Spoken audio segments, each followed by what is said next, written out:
गुजरात के वडोदरा में fire brigade विभाग के अस्थायी कर्मचारियों का कई महीनों से वेतन नहीं हुआ है, जिससे ये कर्मचारी दिक्कतों से गुजर रहे हैं। वडोदरा महानगर पालिका के फायर ब्रिगेड के अस्थायी कर्मचारियों को कॉन्ट्रैक्टर ने 1 महीने का वेतन नहीं दिया है।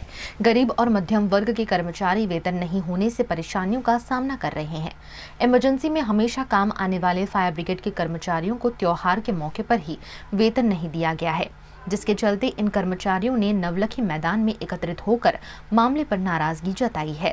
7 વર્ષથી વડોદરા ફાયર બ્રિગેડમાં ફરજ બજાવીએ છીએ, પણ અમારો 2 મહિનાથી પગાર થતો નથી। ખોટી ઉલો બતાવ્યા કરે છે, કોણીએ ઘર ચોટાડ્યા કરે છે। અમને આજે થઈ જશે, કાલે થઈ જશે। સીએફઓ સાહેબને અમે રજૂઆત કરી। સીએફઓ સાહેબે અમને જણાવ્યું કે હમણાં 2-3 દિવસમાં પગાર થઈ જશે, પણ તો પણ આપણે યશભાઈને ફોન કર્યો, ચિરાગભાઈને ફોન કર્યો, કોન્ટ્રાક્ટરને ફોન કર્યો, તો કોઈ જવાબ આપે ના, સરખો ફોન ન ઉપાડે, ઉલો બતાવ્યા કરે।